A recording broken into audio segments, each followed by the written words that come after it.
All right. So, I've always referred to myself as a carnivore, like T-Rex. I love me a good steak and ribs.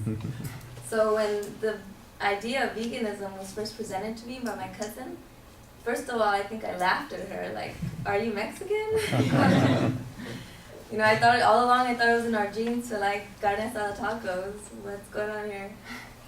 You know, I know my Indian ancestors weren't attacking veggies and they were getting buffalo, so so veganism it didn't dawn to me as very appealing at first. So questions flooded my mind, so much so that Jessica went into research mode. I sought out to uncover this dietary movement and discover I did. So this brings me here to reveal veganism, answering questions you may also have, like, what is it? Why undergo such cruel and unusual punishment? And how to survive a vegan diet. Now, before we get into veganism itself, you have to understand the difference between vegetarianism and veganism, because they can be misconstrued very often. According to Laura Lawless, creator and author of the Veggie Table of Vegetarian Recipes and Info, in general, a vegetarian is someone whose diet does not include certain animal products, and there are 5 main types of vegetarians. So vegans, being one type, one subcategory under vegetarian, is the most strict, eating only plant-based diet. So you're not eating anything such as meat, any animal products whatsoever. So no meat, no milk, eggs, or honey even. So even our good old bees producing pollen, you don't have. A vegan lifestyle also avoids clothing and entertainment purposes as well. So going to the zoo, can't do that as a vegan. So this is a die-hard vegan, tatting vegan on his throat. And now that we've clearly defined veganism, I would like to discuss some of the most common reasons to adopt a lifestyle. And so, the first and foremost in history is morality, to be compassionate. You know, it's not fair that they die, these poor animals, you know, like Charlotte's Web, Fern wants to save the pig Wilbur.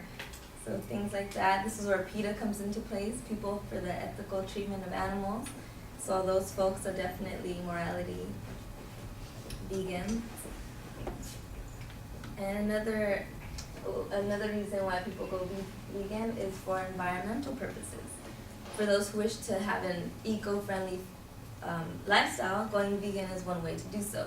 According to the Vegan Society, vegan diets can produce fewer greenhouse gas emissions than meat-based diets. It was found that the livestock industry is responsible for 18% of global greenhouse gas emissions, more than the entire transport sector, which promotes 13.5, meaning we're doing more damage to the earth by eating animals and keeping that industry alive than we are driving our cars, hybrids included. So, something to note. Another reason why people go vegan is health and nutrition. Consuming less cholesterol and fats, both of which are only seen in animals, decreases chances of suffering from diseases such as heart disease, diabetes, stroke, and some cancers. There was a study made by T. Colin Campbell, a professor of nutritional biochemistry, in which he found that animal protein on cancer is turned on cancer.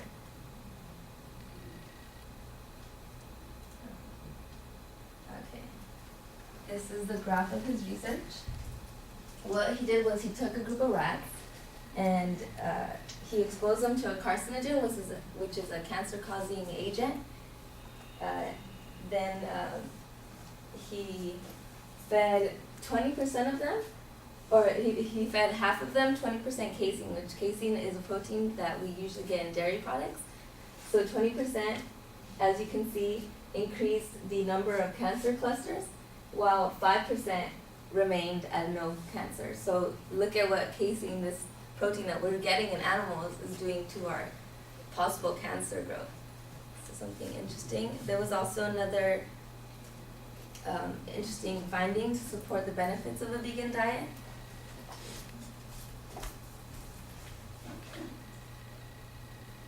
Okay, and this was found in history. It was by Caldwell Esselstyn, and he points out in Forks Over Knives that during the World War II, Norway had, this is from circulatory disease, the death rate, and as soon as the Nazis invaded, they took over their meat products, all their animal-based diet, at which point their circulatory disease rate from death decreased until the war ended, at which point they got all their meat products again. So if that historical point doesn't do it for you. So regardless of the reason, once the choice is made, the hard part begins, commitment to this diet. So this leads to how to survive a diet.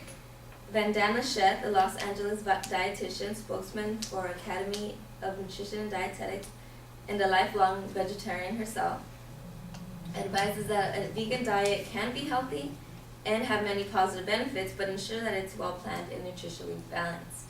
So that being said, let's refer to the vegan food pyramid.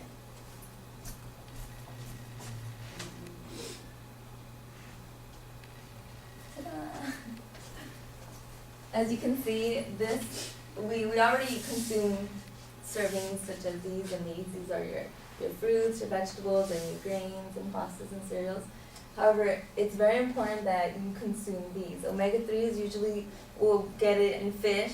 However, you can also get it in, vegetarian based foods. Vitamin B12, I'd like to put a star, highlight, exclamation point, because that is produced in only animals. So make sure you get it in like a drink that has a lot of B12. The only good thing is that B12 remains in our body for long periods of time, so being deficient of it, you might start seeing the effects after about a year or so. So just keep that in mind, make sure your B12 is in there. And so obviously you will be forced to plan your diets with the vegan diet. You definitely have to know what you're going to eat next, what's in there, and drink plenty of water, because these type of foods have a lot of fiber, and fiber makes you excrete a little more than usual. So definitely keeping yourself replenished with water is the way to go. So going vegan is no easy task.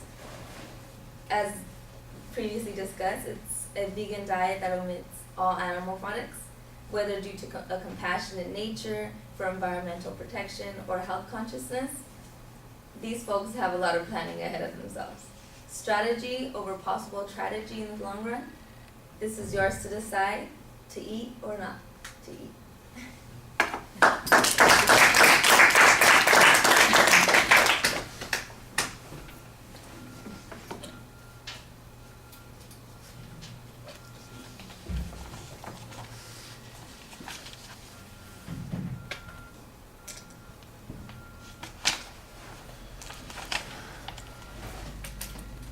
Just put it on display mute, don't turn it off. All right, thank you. Let's see, Jordan, you were going to do the oral evaluation, right? Yeah. I like the intro. It's a pretty short intro. I just didn't know what the picture was. I looked for a long time. It's just kind of staring at me. And it was a good setup.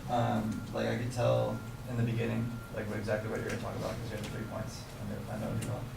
And you looked really comfortable up there, and you looked around, which is good. And it was informative. I didn't know about the vegans can go to the zoo and the greenhouse gases. I didn't know about that part too.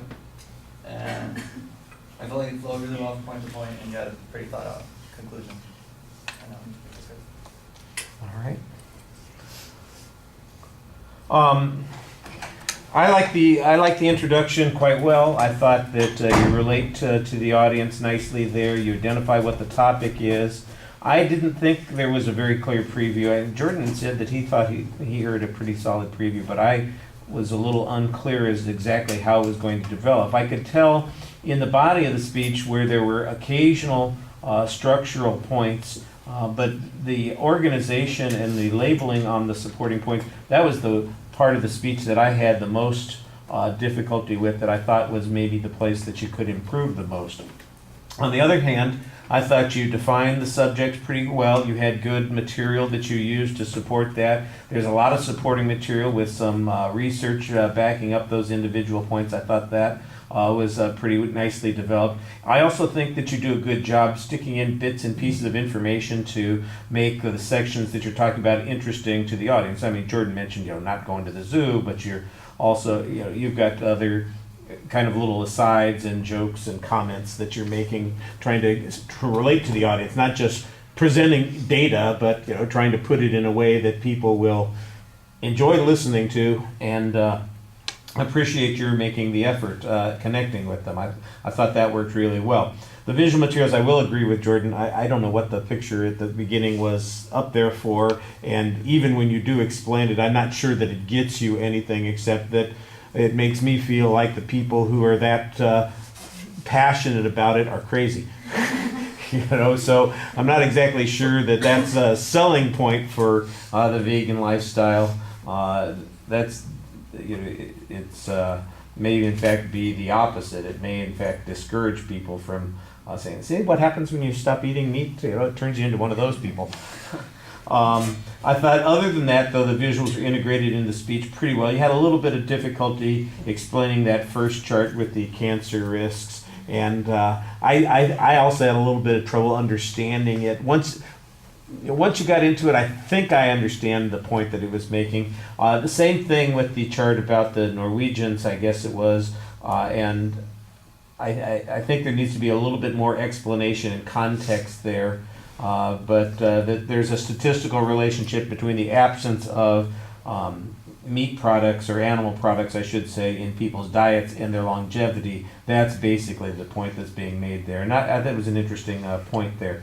I think you do a nice job talking to the audience. It's sort of very much like if you were doing the last round of speeches for your informative speech, it would have gone really well, because I think you do look at the audience pretty consistently, and you engage them, and you're relaxed. And when you have to walk over and operate the pictures, it's not a dramatic deal. It just seemed like it was very smooth, and that's exactly the way you want these things to go.